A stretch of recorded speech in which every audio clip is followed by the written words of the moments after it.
você falou algo fundamental, né? Quem cuida de mim? E muitas vezes a esposa olha para o marido e o marido é o seu pastor, né? Então, assim, você não tem a experiência de que outras mulheres da igreja têm, por exemplo, de olha o pastor Neidi, é o meu pastor, mas você, o seu marido é o seu pastor, né? E é claro que dentro das pressões, né, que a gente já falou, existe a necessidade de muitas mulheres terem que buscar aconselhamento, né? E muitas vezes essa figura é o próprio marido, que é o pastor. Então, quem desempenha para a esposa do pastor esse papel quando a esposa passa por dificuldades, precisando de apoio, de orientação, por um momento de tensão, conflito, às vezes até na própria casa? Em outras palavras, né? Como a esposa do pastor encontra suporte para lidar com questões emocionais, familiares e pastorais? Existem algumas fontes disponíveis que ela pode buscar quando ela atravessa por situações que podem surgir dentro da família pastoral? É por isso que eu sempre digo, muita coisa passa pelo próprio casamento. Como é importante os dois estarem afinados, porque conforme você disse, o pastor dela é o marido dela. E ela tem que vê-lo como pastor também. Porque às vezes a mulher, ela não vê o marido como pastor, não, ele não serve para me dar nenhum conforto, nenhum conselho, mas ela tem de saber que ele é o pastor dela também. Mas, então, quando o casal é bem afinado, é possível o próprio marido ser o conselheiro, como a própria esposa a conselheira. Mas se está havendo algum problema entre eles, que não estão se acertando, não conseguem um ajudar o outro, tem de pedir ajuda. Tem de pedir ajuda. Agora, eu vejo o seguinte, muita gente não pede ajuda. Precisa de ajuda, tem ajuda disponível e não busca ajuda, não tem coragem de se abrir, de buscar. Mesmo mulheres de pastores, elas podem até se abrir, reclamar, porque é isso, porque é aquilo, mas isso não é pedir ajuda. Pedir ajuda é orar a Deus e falar, Senhor, me indica alguém que possa me ajudar, que possa me abençoar. E a propósito disso, eu até aproveito para me colocar à disposição.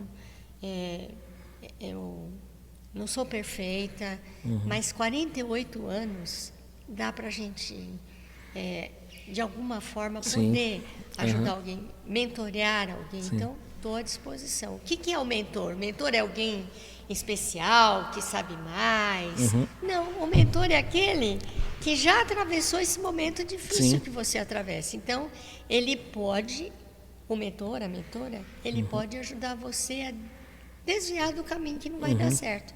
Mas para isso é preciso ter muita humildade para procurar quem possa ajudar. Você tocou num ponto interessante aí, né? A busca por um mentor, por um conselho, alguém que possa ajudar. Isso é algo que é muito evidente na vida e no ministério do pastor Neidi, né?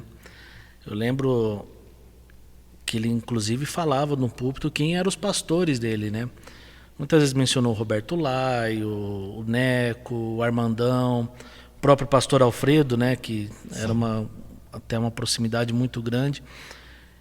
No seu caso ali, como esposa de pastor, você teve alguma mulher que foi referência para você e você já passou ou foi buscar algum acompanhamento discipulado para que pudesse exercer esse papel dentro da sua vida ministerial e familiar?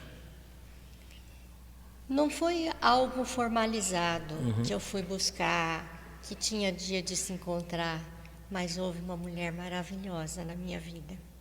E sabe quando ela apareceu na minha vida? Antes de eu me casar. A esposa do meu querido pastor da adolescência que fez o nosso casamento. Ela foi até em casa, na semana que íamos nos casar, levar o presentinho do casamento. Eu lá nem aí que ia ser esposa de pastor, não estava nem lembrando. Eu sabia que eu estava casando com o homem que Deus preparou para mim, que eu estava muito feliz, que eu amava, que amo. Não estava preocupada em como eu seria uma esposa de pastor. Mas ela me chamou do ladinho, eu 20 aninhos, imagina, né? Era uma menininha. Ela falou, vem cá. Na hora de ir embora, ela me chamou no canto, ela me deu um conselho que eu acho que se levou 5 minutos, foi muito.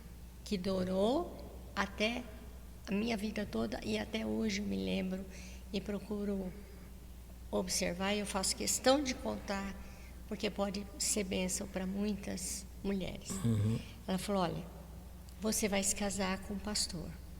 Eu quero te dar 2 conselhos. Olha que beleza, me deu uma lista de 10 mandamentos, 2 conselhinhos. Eu não imaginava o quanto aquilo iria repercutir na minha vida. Ela disse assim, você vai ser esposa de pastor, saiba de uma coisa, você não vai conseguir agradar a todos. Não tente isso, porque você não vai conseguir. Então, agrade o seu marido.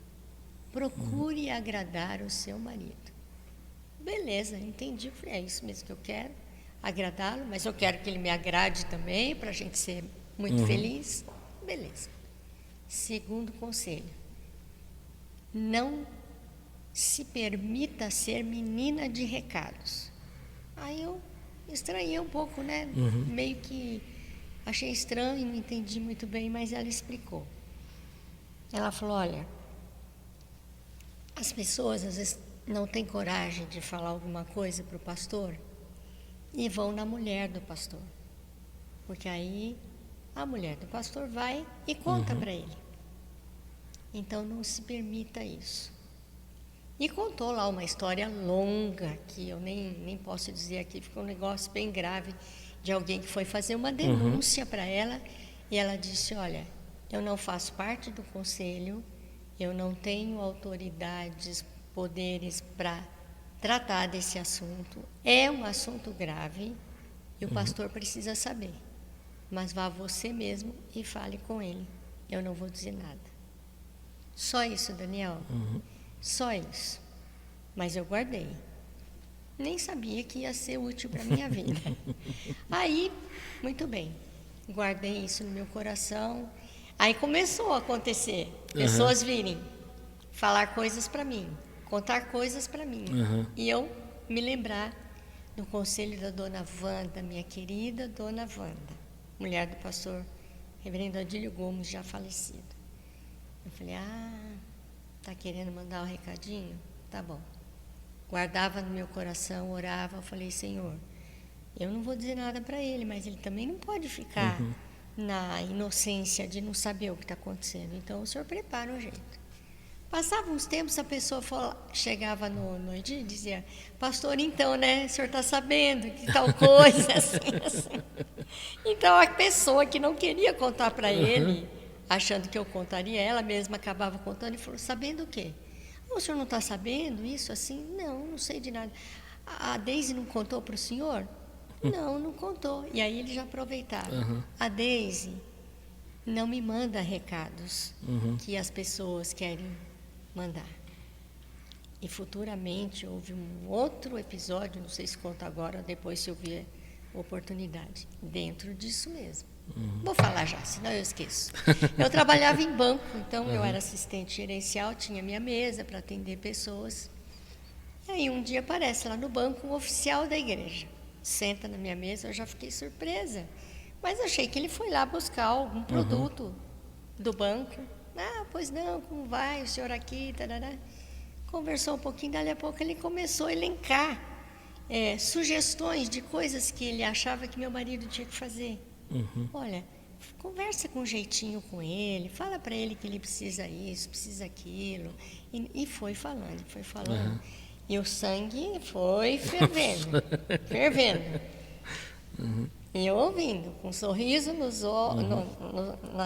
na face, porque estava ali, meus chefes nem podiam imaginar que aquele homem... Aquele sorriso duro. Cara de paisagem, assim, mas lá dentro o sangue fervendo e orando. Eu falei, Senhor, eu não acredito que esse homem veio no meu trabalho para fazer reclamações do meu marido. O que eu faço com esse homem aqui? Por dentro eu estava fervendo, mas estava orando também. Ele falou. Aí eu disse, irmão, eu vou dizer uma coisa para o senhor. O meu marido é um homem que tem uma paixão enorme pela igreja, pelo ministério. Ele é trabalhador, o senhor sabe disso. Mas ele é humilde. O senhor pode procurá-lo para falar tudo isso que o senhor disse para mim. Ele vai ouvi-lo, ele vai considerar suas observações e naquilo que for possível ele não tem preocupação de mudar, de voltar atrás. Mas eu não vou dizer para ele nada, porque ele vai ficar muito triste de saber que o senhor veio aqui no meu trabalho para reclamar dele.